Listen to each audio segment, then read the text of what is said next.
Coming up on this edition of Perspectives, we'll introduce you to an author whose book highlights the truth of campus racism and how students begin their social justice involvement. The story moves from the college campus to the city streets with bigger issues to tackle, ultimately leading to the Rockefeller drug laws that incarcerated and destroyed many Black families in New York City during the 1980s and 90s. The book is titled Free Nina. The college years and author Ed Mulraine joins me right here on this edition of Perspectives. What's on your mind? Express what's on your mind. What's on your mind? Anything relevant to life, you bring it to the table. Whether you make a move solo or a movement with a stable. No fables, you speak on your decisions. Cause in the long run, it's your voice, your views, your vision. Keeping it real with many messages for you to know. This ain't radio, but DJ runs the show. Entertainment, he rocks it. Politics, he locks it. The host with the most would handle any topic. Don't forget to share your perspective with shines of light. Cause it might make a difference in someone else's life. Make a difference in someone's life. Express what's in your heart and your mind. Share your perspective. And hello, everyone, and welcome to another edition of Perspectives. I am Daren Jaime. Yes, we do thank you for joining us. As always, you can watch Perspectives here on Bronxnet Television, Channel 67. Don't forget about us on Verizon Files. And then also, we want to tell you that social media can be your friend. What you can do is reach out to us on social media. If you want to find out about social media, well, you go to BronxNet TV. That's our social media handles. And then also the website, bronxnet.org. Now, if you're looking to reach me personally, my professional page, Daren C. Jaime on Facebook. And then on Instagram and Twitter, DC Jaime23. There you get some information as well as some inspiration as well. And I want to let you know today we're excited to have this very special guest. He's been with us here before on Perspectives, and he's here again. He's Dr. Edward Mulraine. He's the author, civil rights activist, and religious leader, as well as a professor. And he's the founder and CEO of E.A. Rain Publishing and has authored and published 4 books. Now, he joins me today to talk about his latest book, Free Nina, and the college years. And Ed, good to have you with us. Thank you. Good to have you. Good to be on this, as always, Daren. I appreciate you, as always, and, you know, you're the man of the Bronx. No, we just try to do a good day's work. And, brother, you have taken your work, and I want to congratulate you on the work that you're doing because we're here today to talk about your book. But really, when I think about, you know, us down through the years, I've known you to be the president of the NAACP, civil rights activist, pastor, on the front lines for social justice. And now this book gives an opportunity to really highlight all of that in one, if you will. Mm-hmm. Yeah. Well, like you said, throughout the years, and we've been doing this for about 20, 25 years or more, and been highly involved in civil rights issues as well as social justice issues. And this book is so great because it's a culmination of all of that. I didn't use my name specifically in the book. The main characters are Chris and Nina. But definitely all of this comes from some type of experience, and you will see that in the book. But civil rights has been my thing. Pastoring the church has been my thing, and going to college, have my doctorate, and this talks more about those days at Manhattanville College in Purchase, New York, where I received my BA in political science, and all of this is a culmination of that. And this is, like you said, this is a 3-book series, and it deals with a whole lot of issues. And I'm just encouraging people to purchase it, and I'm sure they will find it as a great read. When you talk about the college life, obviously for you, it was a very interesting experience.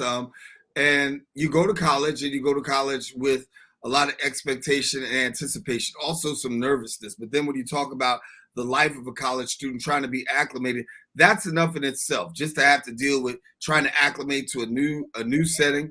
If you're going to be living on campus, that's a whole nother thing. But then the social component, right?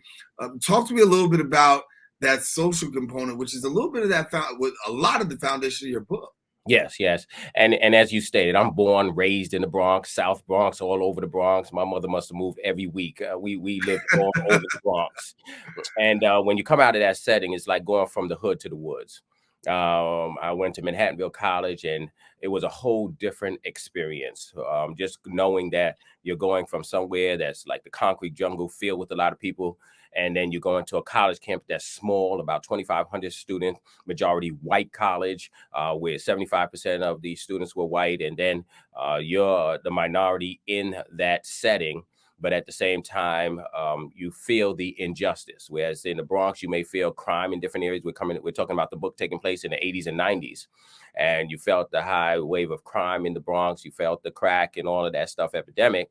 Then you go and you move to a college campus, stayed there for 4 years. It's totally different from the environment of the community you came out of, and you're faced with different issues. This one and this book talks about the injustice of African American faculty, the injustice, the absence of African Americans' largest student body and minority representation, the absence in terms of deans and administration at the school. So when you go to college, you become an activist. And this book talks about social justice activism and the fight. They call it today diversity, equity, and inclusion. Back then, it was the same thing, same issues. Just a different name attached to it in order to get more minority representation on campuses. And those who have gone, especially to majority white college campuses, majority white faculty, majority white population of students, will know that often it's a fight to make yourself known and to be recognized and to be appreciated and even respected in certain circles. So this is a total shift from the Bronx to a college campus, and is a majority white, but at the same time, there are issues that need to be fought. And these two characters in the book, Chris and Nina, they're the main characters. Both are from the Bronx. The book begins in the Bronx with a violent episode. But they go to this college and they face all these different types of issues, and they're considered on campus as a great couple to fight injustice, and considered the Martin Luther King and Coretta Scott King of campus activism. And that's what people see them as. So whenever there's an issue, especially dealing with diversity, they call on these two students who are basically a loving couple. Yeah. And so as you think about your book, obviously a lot of work has gone into really dealing with the racism, dealing with the struggle. Talk to us about why you feel it's important to get that message out, particularly in a time like this. Yeah. Well, I think there's always a time. It's unfortunate, but this is a book that takes place in the 80s and 90s. And we were talking about inclusion back then. And unfortunately, we're talking about the same thing today in so many areas. I use the area of education, higher education in this aspect. But this has been an issue since the civil rights issues in the 1960s, where students came together. 1969, Columbia University, students who had a sit-in there in order to make themselves represented and known. I believe it was 1968 at Manhattanville College, students decided that they were going to take over Bronson Hall in order to be recognized on that campus, because the campus was not doing enough for them.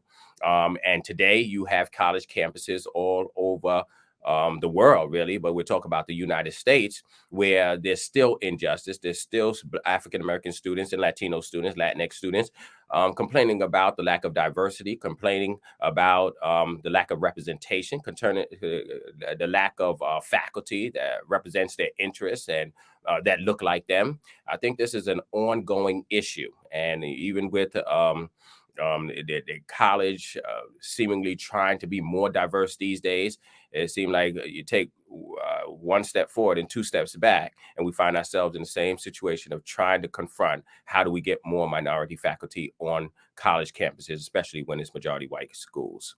Yeah. So the book is called Free Nina, and Edward Mulraine is the author, and I want to give an opportunity for you to talk about the public and them being able to latch on and get connected to your book. You got some exciting things happening.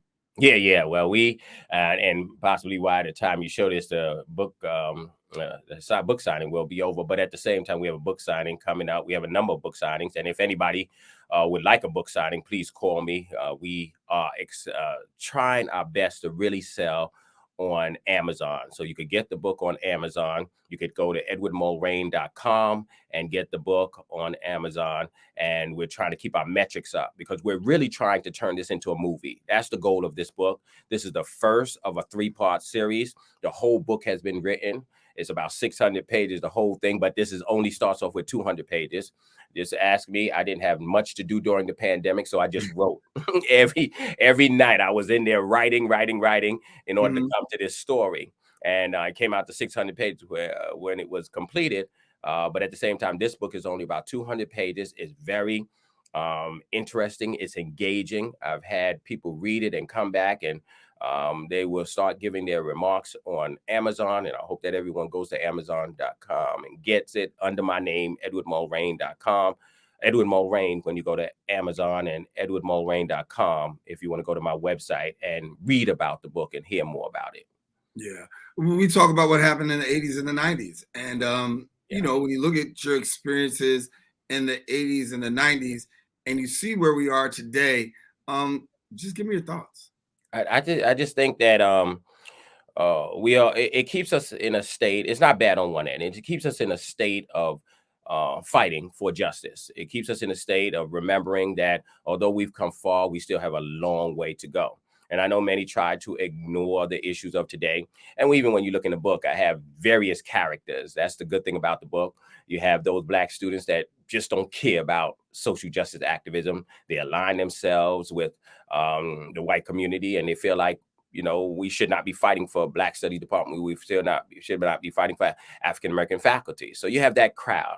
But then you have those who are serious about diversity, and they not only include Black people, but white people as well. White faculty members that want to see changes in the school. It's difficult, but at the same time, if students and faculty and administration align, you will find some changes going on for the long term. So I think that this book does a good job in explaining the process of student activism, the process of how to deal with administration when they can be difficult, the process of gender equality, because although I should say Chris, I almost messed up because it was me who was the character, so I named him Chris instead. Right. Chris also is seeing that there's a need to fight against the establishment, but sometimes we forget that women have their issues that we often ignore as Black men. We can fight for Black men who have been killed by police officers. We can fight for the injustice that exists in the system, but intersectionality aspect of this book said that women also need to be heard for their concerns. If they're talking about issues of domestic violence, if they're talking about issues of being mishandled by police officers, we as Black men need to tackle that as well. And so when you see that in the book, you see that they're a great loving couple, but at the same time, they have some differences along gender lines, but there are romances in the book. And, you know, this is the secular side of me. The romance is in there.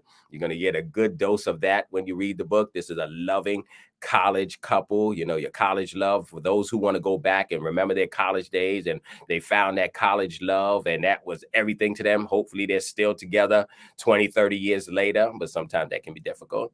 But you know the experience of just having that love in college and finding your love and then, you know, carrying on with them throughout. And that's your main partner while you're there. Right. Well, I want to take a quick break, talk a little bit more about the book, talk a little bit about, you know, the college experience. Yes. And I know that you got a wealth of knowledge there, both past, present. And so listen, we'll talk more with Edward Mulraine. He's our guest here talking about his book, Free Nina. Stay with us. We got more perspectives coming up right after this.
And we're back here on Perspectives. Daren Jaime here with you, and we're glad to have you sharing with us as always. Talk with Edward Mulraine, who is the author of the book Free Nina, civil rights activist, pastor, one who's out. You see the book right there in there, right? The college years. We're glad to have him with us talking about the book.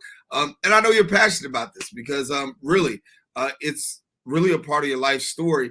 But it's not just your life story. It's a part of a lot of people who go to college and really have this, have this experience. But for you, when you talk about coming from, the hood to the woods, give a little bit of that today, right? What are you seeing people who are coming from neighborhoods actually experiencing now as they dive into the academic setting of colleges and universities? Because you're also a professor as well. That's right. Yeah. It's kind of, I think today is a little bit different. I think some of the kids are being acclimated a little easier into the college experience now. Their shift is a little easier than it was back then. When you talk about the 60s, 70s, 80s, and 90s, it's many times first year generation that's going to college. But in my generation, I have three children, and they're finding the college experience a little bit much easier to transfer into, possibly because they've gone to school with white kids, and it's not just only Black kids that you're going to school with these days, depending on the community that you're living in. So the transition sometimes can be a little bit easier, but not for everybody. Like for me, it was difficult. I was working at McDonald's at the time on 149th Street and 3rd Avenue. And that's a busy part of the Bronx, just working there. And then when I shift from there to go straight into college, totally different atmosphere. And I looked around and then I found my groove. My groove was in social justice. My groove was in taking on injustices on the college campus. And I think that, like I said, from the 60s all to the 90s, but also to today, many of the Black Lives activists are in school. And they're moving themselves not only from the campus environment, but also onto the streets in order to fight for certain injustices. The thing with Floyd is that he brought the talk back to many college campuses. When it happened, many college campuses started to open up their books, open up their pocketbooks, open up their minds to saying we need more diversity, equity, and inclusion. And I think George Floyd was a major factor, or when that incident occurred, was a major factor in colleges saying we need to do more for our minority students. I know that even at Manhattanville, certain things happen. The colleges established scholarships for African-American students to thrive and to open up more doors for them and opportunity. And a lot more colleges started to hire Black faculty members in not only African-American studies department or sociology, but places like political science, religion, and a host of other departments. So I think that the discussion and the incident around George Floyd began to open up doors again to this discussion of diversity, equity, and inclusion. And I think it's a good thing because that helps students to have a guide and a protest mark by where they can begin by saying, what are you doing for minority students on this campus that in the name of George Floyd, or in the name of diversity, in the name of equity, and in the name of inclusion? What are you doing? So that becomes a starting point for many of African-American students going to campus to college today. In your book, Free Nina, you highlight the fact that these characters are active. As a matter of fact, Martin Luther King, Coretta Scott King, right, of the college campus. I think sometimes what gets lost in the shuffle about college students and young people is that they are socially engaged. Even today, when you think about young people, they will attach themselves to a cause. If they're detached, the reason why is because sometimes they don't find value in something simply because they do have a heart and a passion for things. Take me back a little bit to your book and your writing, and talk about those characters, but as social activists. But don't just talk about them, but talk about also, if you will, the fact of being engaged early in that, and what really struck your heart to say, I want to be involved. Yeah. I think also a lot of us as go on to college, we usually come out a parent that was also involved in the movement of some way of the 1960s. And so that helps with that guide into when you get into college. Sometimes it's subconscious, sometimes it's conscious, that you realize that you are facing injustice and you want to do something about it. Now, there are some people who realize that there's injustice, but they sit back and say nothing, do nothing, and don't get involved in anything. Henry David Thoreau would say that they're just as guilty as anybody else. But when you look at those who actually get involved, many times college is the place, aside from when you're in your community and your mom take you voting. My mom used to take me to vote all the time. Come on, we're going to vote. That's the beginning of activism. And then when you get to college, you say, wait, something is not right here. I'm not being properly respected. I'm not being properly represented. And I think college helps you to shape not only your connection with other races and other students and other perspectives, but it also helps you to shape your own perspective on things, and also to not only just talk about it, but to research it. The whole idea of college is that you can gather information.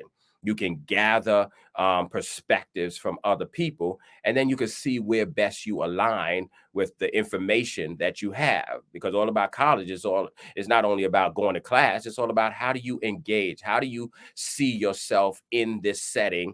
And is there any injustice that exists that you need to confront? And I think that that's where the biggest social activism began for myself, is when I was on campus and I saw students fighting for certain things who were classes higher than me. And then I became president of the Black Student Union. And I said, you know what? These injustices still exist. And let me tell you a trick of what they do. And maybe somebody out there is listening to this and they're in college. What colleges do, especially when you're like head of organizations at the college, like the Black Student Union, and you're fighting for certain things, they can promise you certain things. And they can say, yeah, we're going to get a Black faculty member. We're going to get an African-American studies department, and they'll put you on committees and they'll work with you. But they know you only have 4 years. Right. What they try to do is drag it out.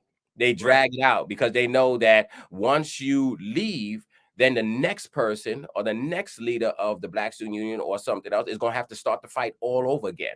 So let's say that if it's gone 4 years after 4 years after 4 years, them promising but never really doing anything, that means that they get away with doing nothing. That's why it takes a continuation of leadership. And this is in America as a whole, any organization as a whole. The continuation of leadership means that I'm going 4 years tackling this administration in order to do something. But I may graduate before they actually do something. But hopefully somebody who has worked with me, maybe a freshman, maybe a sophomore, maybe a junior who's not graduating yet, will continue the same fight that I continue, so that it won't have to just start all over again from the freshman year, rather than a continuation of what that last class did. And so that's why we try to, when I look in the book, I say, listen, there are certain things where you see the continuation of leadership. Although Chris is graduating, he has already established where his good friend Barry and DJ will take on that fight, so that the fight will continue, rather than the fight having to start all over again. So you put me in the book, DJ Daren Jaime? You got me in the book? I didn't know that. I appreciate that, man. And see, Barry, one name is Barry Tone, the other one is DJ. Yeah, it could be you. Okay, could be me. Could be me. I'm just gonna claim. Yeah. I'm gonna claim my part of the book. Right. Yeah. And he's mostly the funny guy. He did DJ, and when you write a novel, you have to try to adapt to different characters in your head. And you try to use people who you've known and seen. And this was quite deliberate in terms of the people who I knew in college. Some are with you, but they're not so much for the cause. They're just fun to be around. And they're fun. Yeah. That's DJ. DJ is more the comic. DJ is more the one you will see throughout the book joking, and you can get a good laugh in while you're reading the story. Barry is more serious. Barry's from Brooklyn. Barry's like, nah, we ain't taking this. No, we gonna tear right. Let Barry get it in, right? Yeah. So you're thinking of all these characters, and then Chris is more the reconciliator and negotiator for everybody, and then Nina is really his conscience. But Nina becomes a main character in the book, and Nina, like Nina Simone, Nina means grace. Right. So you do have some Christian aspects to that. Christopher, his name means bearer of Christ. So you do have some Christian themes around it without directly stating it. This is one book where I did not want to put too much churchy stuff in it or theological stuff in it. This is a story about social justice. This is a story about romance. And so you do have Nina, who becomes the conscience of everybody, who wants more Black women in terms of, we deal with rap in this book as well. You'll see the different rap artists. And then we also deal with, she wants also more Black female faculty members. And, you know, like I said, men are like, well, we ain't going to talk about that right now. Let's just get some faculty members. And we're more focused on male faculty members. We're more focused on how men can, you know, get into it. The story about, you know, the scene about rap. And we want Public Enemy, but we don't want Queen Latifah, you know.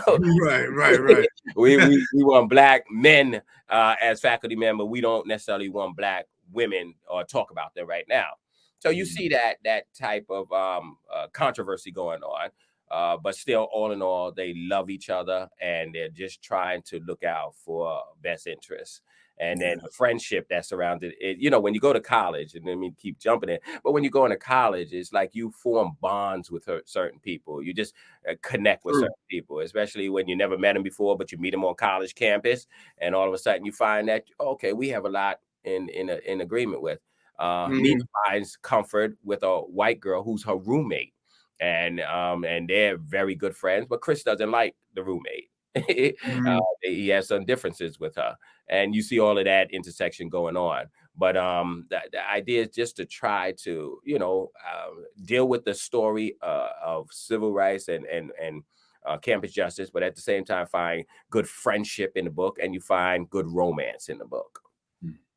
Well, we got to get ready to go, Ed, but before we do, I want to take the opportunity to let you have an opportunity to share with our viewers again how they can get in this book, Free Nina. I mean, it's a lot of content in there, a lot of community in there, but tell people how they can get in touch and how they can get the book. Yes, you can go to edwardmulraine.com, which would be the easiest way. And then you click on purchase Free Nina, and it goes straight to Amazon. I'm encouraging people to go to Amazon. We're trying to get the metrics up on Amazon. Of course, I will be having book signings and sign your book. But if you go to Amazon, you will see that the books are there, and all my books are there, you know, and that one is the one that stands out right now. We're trying to sell 1,000 copies before the end of October. And then we're going to try to sell 1,000 copies after that. We're trying to make this into a movie. So if you purchase the book, you will be part of that and helping that aspiration in terms of trying to make this into a movie. And I want it to be held in the Bronx. Big up to the Bronx. You know what I'm saying? Born and raised. That's right. That's right. So we want to start this thing in the Bronx. That's it. That's it. Well, I want to let you know, bro, it's good to see you. Again, congratulations. You're always doing something positive. We want to support you as best we can. So, of course, the word is out there for all of our viewers to be sure to check out and get a copy of Free Nina. And if you want to, make sure you get it signed by the author himself, Mr. Ed Mulraine. So we are Edward Mulraine, our guest, and we want to thank him for being with us again on Perspectives. Thanks a lot, brother. For good to have you. I appreciate you, man. God bless you. All right. Well, as we close it out here on Perspectives, I want to let you know that's why we do this. We bring a variety of different perspectives to the show. There you saw Edward Mulraine, who's been on before, and he's been a dear guest to the show, but sharing a little bit of his life in fiction and in reality, and it's a good drop. So make sure you get a chance to check out Free Nina. I'm Daren Jaime saying, listen, thank you for joining us here on this edition of Perspectives. Be sure to check us out on social media. Be sure to check out the show, and join us next week where we have another interesting guest, another hot topic, and the issues that matter the most. Share your perspective with somebody else too. You never know. It just might make a difference in somebody else's life. Daren Jaime saying take care and God bless.